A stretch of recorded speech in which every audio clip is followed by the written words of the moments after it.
Hello guys! Hello! This is for Aries. Aries, welcome dito sa aking channel. Kapalaran 888, welcome. Alamin natin kung anong messages.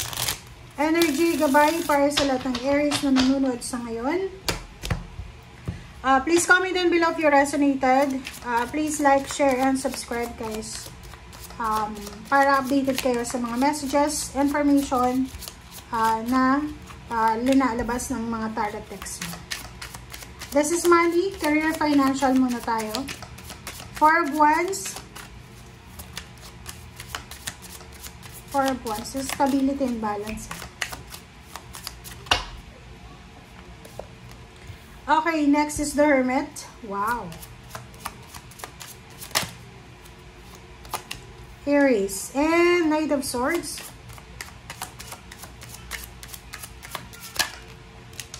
Okay, 7 of Swords and Page of Pentacles. Alright guys, Aries, mahinig ka.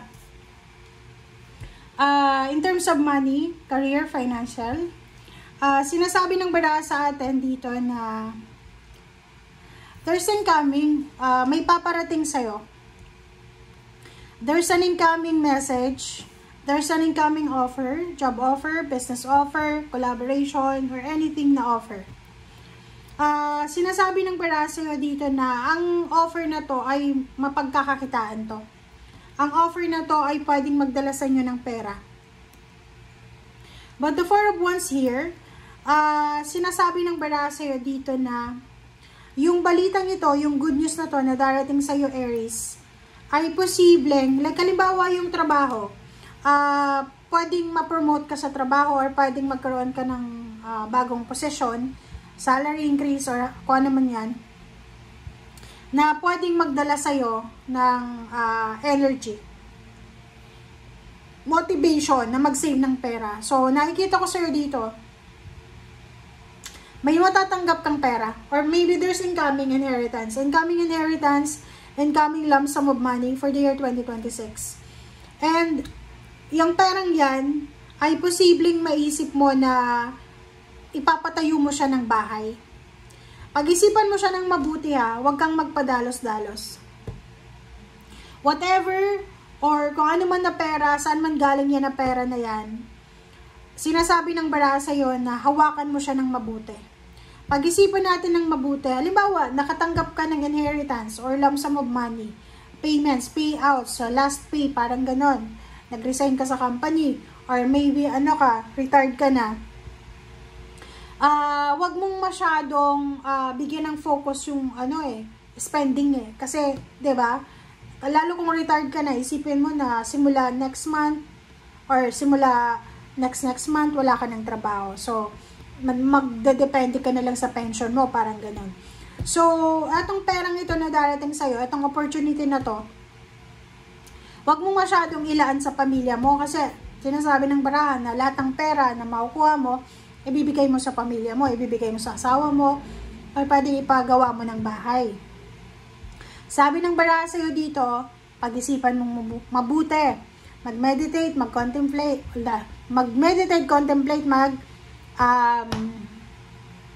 mag-isip tayo. Huwag tayong magpadalos-dalos, kasi pwede kang manakawan. Halimbawa, OFW ka, Aries, isang OFW. Nakaipon ka ng pera ngayong 2026. Tapos, sasabihin mo sa pamilya mo, ipagawa nyo yan ng bahay. Gusto ko ng bahay. Mag-iingat ka, wag mong i-send lahat ng pera mo in one shoot.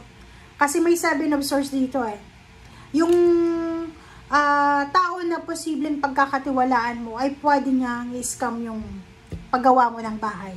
Or kung ano man yan. But this is literal about home, about family. Kung gusto mong magpakasal, okay? Gusto mong magpakasal or gusto mong magpagawa ng bahay or gusto mong magkaroon ng additional member ng family kasi may pera ka na.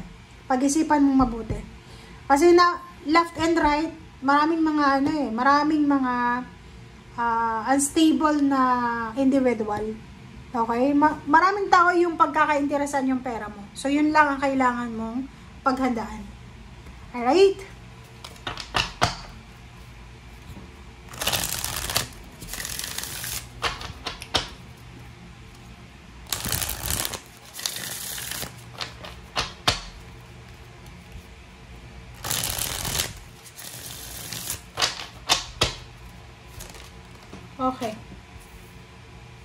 a few months. In few months, there's a relationship development na pwedeng mangyari sa'yo. So, kung single ka ngayon habang nanonood ka, diba? In few months, possible na may adjustment ka sa relationship. Pwedeng magkaroon ka ng relationship or pwedeng may mga adjustment na mangyayari sa loob ng relasyon nyo. Okay. What's the general message?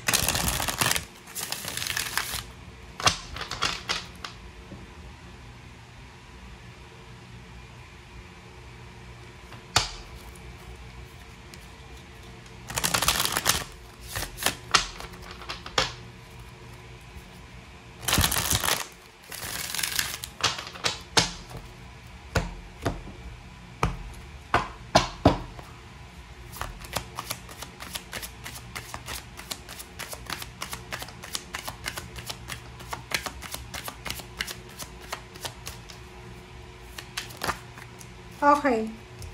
Page of Wands.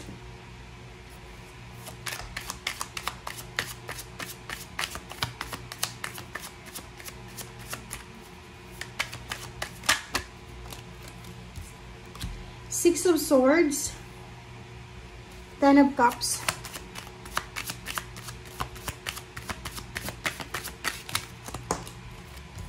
Okay. Wow! Ang ganda, Aries. Wow! So, nakikita ko sa'yo dito sa taong 2026. Iba ito eh. Diba?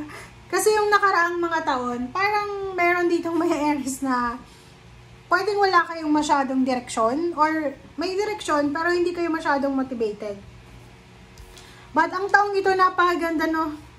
Atong Page of Wands, sobrang motivated ka eh. Diba? Sobrang powerful.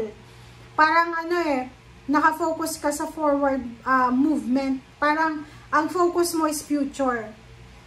Nakikita ko sa'yo dito na sobrang motivation to. Inspired and motivated yung Aries na to sa year 2026. Nakikita ko rin sa'yo dito yung travel. Maybe your relocation. Magta-travel ka, magre-relocate ka, lilipat ka ng bahay. It's either lilipat ka ng trabaho, ng place of work or residence. Pwedeng bibili ng sasakyan, ibibenta yung sasakyan, bibili ng bagong sasakyan. Merong positive changes dito. Salary increase, higher position, changes talaga siya, transformation. Ten of Cups, there's happy moments regarding sa love life. May kasal, wedding anniversaries, new members ng family, new baby. There's a happiness, there's a celebration. Sobrang saya ng pamilya nyo ngayong taong ito. Next card natin is Knight of Cups. Kung wala kang relationship, pwedeng ikaw ay magkakaroon ng relationship this year. Pwedeng ikaw ay magkakatagpo ng iyong love of your life, ikakasal, magta-travel, magkakaroon ng anak. Please comment down below kung ayaw mo magkaanak. Ayaw mo pang mag-asawa kasi pwede mong maiwasan yan. But etong general message natin, sinasabi na isang exciting na future, isang exciting na 2026 ang naghihintay sa'yo kasi you will explore, you will transform, you will relocate, you will change. Maraming selebrasyon ang posibleng isa-celebrate mo. New love life, new friendship, new collaboration, new source of happiness and inspiration, new baby, hard-earned success. Kumbaga, manganganak ka ngayong 2026 or magbubuntis ka, ikakasal ka, or possible na may bibili ng sasakyan or magta-travel, magma-migrate, magre-relocate.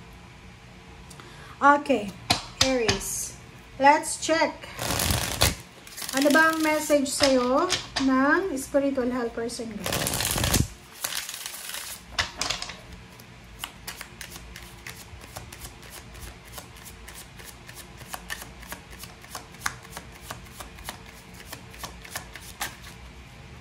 Alright. Sabi ko na eh, diba?